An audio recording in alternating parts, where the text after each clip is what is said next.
Assalamualaikum warahmatullahi wabarakatuh. Hari ini kita berjumpa lagi di mata pelajaran Bahasa Indonesia dengan Pak Wawan. Hari ini kita akan melanjutkan materi yang kemarin. Kalau kemarin kita sudah belajar tentang kebahasaan, nah hari ini kita akan belajar tentang menuangkan gagasan, pikiran, pandangan, arahan atau pesan dalam pidato. Nah, bahasa pendeknya apa? Bahasa pendeknya adalah menulis teks pidato.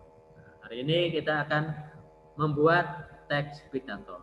Nah, namun sebelumnya Pak Wawan akan jelaskan metode berpidato.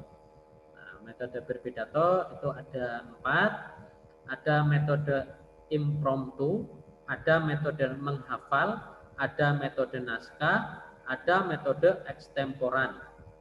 Nah, metode impromptu yaitu nama lainnya metode spontanitas atau metode serta-merta. Metode ini dilakukan tanpa persiapan. Jadi kalau misalkan saya mau menunjuk siswa tiba-tiba untuk berpidato, nah itu namanya metode impromptu. Metode impromptu ini biasanya orator itu tidak siap. Karena tidak siap, berarti tidak maksimal. Yang kedua ada metode menghafal. Metode menghafal ini adalah metode yang sebelumnya sudah ditulis dulu teksnya, kemudian dihafalkan. Nah, metode ini ketika berpidato itu tidak menggunakan teks atau tangan kosong. Nah, jadi sudah hafal di kepala. Yang ketiga ada metode naskah. Nah, metode naskah ini adalah metode pidato yang dilakukan dengan membaca naskah yang sudah dibuat. Nah, metode ini memiliki kekurangan. Kekurangannya apa? Kekurangannya adalah ketika kita terlalu fokus membaca, nanti audiens itu menjadi merasa tidak diperhatikan. Ya, makanya dalam metode naskah ini pun harus memiliki seni berpidato, yaitu sesekali melihat orang yang diajak berpidato. Yang keempat, ada metode ekstemporan atau catatan kecil. Nah, metode ini adalah metode titik tengah antara apa? Antara menghafal dan naskah. Nah, jadi metode ekstemporan adalah metode pidato yang membawa catatan kecil. Metode pidato yang membawa catatan kecil. Nah, jadi metode ini digunakan biar apa? Biar tidak lupa poin-poin yang akan disampaikan. Ternyata dari tadi share-nya belum muncul ya. Nah, ini share-nya seperti ini.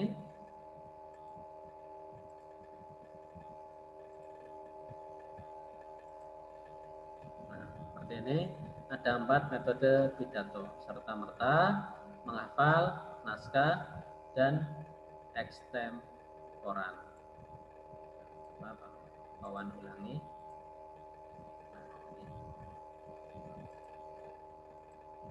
Kemudian kita lanjutkan lagi ke langkah-langkah menyusun pidato. Nah, kalian sudah pernah membuat teks-teks yang lain. Ada teks percobaan, ada teks narasi, ada teks eksposisi. Ini langkahnya itu sebenarnya hampir sama. Setiap langkah menulis itu hampir sama. Nah, ini ada yang berbeda pada teks pidato. Nah, ini ada di langkah yang pertama nih. Langkah yang pertama untuk membuat teks pidato itu yang pertama adalah mencari informasi tentang tema acara. Tema acara. Kira-kira temanya apa nih? Temanya tentang Maulid, temanya tentang Nuzulul Quran, malam Lailatul Qadar, atau apa nih? Nah, itu temanya kebersihan, temanya politik, atau temanya adalah guyub rukun dan sebagainya. Nah, ini cari tahu temanya kepada panitia. Kemudian audiens yang hadir juga perlu kita cari tahu. Yang hadir itu dari kalangan terdidik kah, dari kalangan umum kah, ataupun dari kalangan yang biasa-biasa. Karena apa? Karena berpengaruh terhadap materi. Nah, berpengaruh terhadap materi. Kemudian situasi acara. Nah, situasi acaranya seperti apa? Formal, santai, rileks. Nah, kita cari tahu dulu. Serta durasi pidato.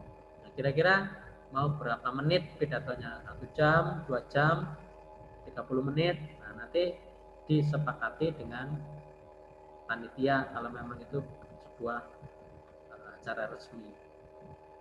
Kemudian yang kedua, baru kita menentukan temanya. Nah, temanya apa kira-kira?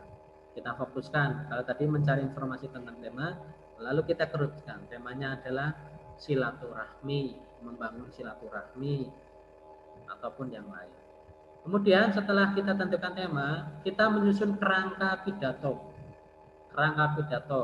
Yang tadi ada pembukaan, isi penutup. Nah, pembukaan itu ada ucapan syukur, salam pembuka. Nah, itu kita buat kerangkanya. Nah, kemudian kita kembangkan kerangka pidato tersebut. Nah, setelah kerangkanya sudah ada, poin-poinnya sudah ada, nah, baru kita kembangkan. Kita kembangkan berdasarkan materi yang kita punya. Nah, setelah dikembangkan, itu kan sudah jadi. Nah, sebelum istilahnya kita gunakan untuk berpidato, nah, kita sunting terlebih dahulu. Nah, kita perbaiki teks pidato tersebut. Ya, apakah ada kekurangan, apakah ada kesalahan, nah, kita perbaiki di situ. Nah, itu adalah cara atau langkah menyusun teks pidato. Nah, adapun contoh daftar tema pidato persuasif, kita bisa lihat ini masih berkaitan dengan remaja. Nah, ini jangan buang sampah sembarangan. Jangan buang sampah sembarangan. Kuasai bahasa, kuasai dunia. Bayar pajak, negara makmur, bangsa maju. Korupsi, rugi dunia akhirat. Remaja unggul, pasti bisa. Mengapa saya tidak merokok dan anti merokok? Ini ada juga perang terhadap narkoba, anti kekerasan, anti tawuran. Nah, ini adalah contoh daftar tema pidato persuasif. Nanti tema ini kalian bisa kembangkan, kalian bisa perluas lagi, yang mana intinya adalah selain memberikan informasi juga mengajak sesuai dengan tema yang sudah disiapkan. Ini adalah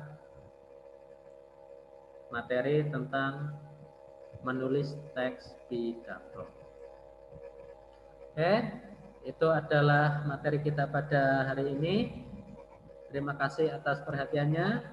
Selamat mengerjakan tugas menulis pidato. Terima kasih. Wassalamualaikum warahmatullahi wabarakatuh.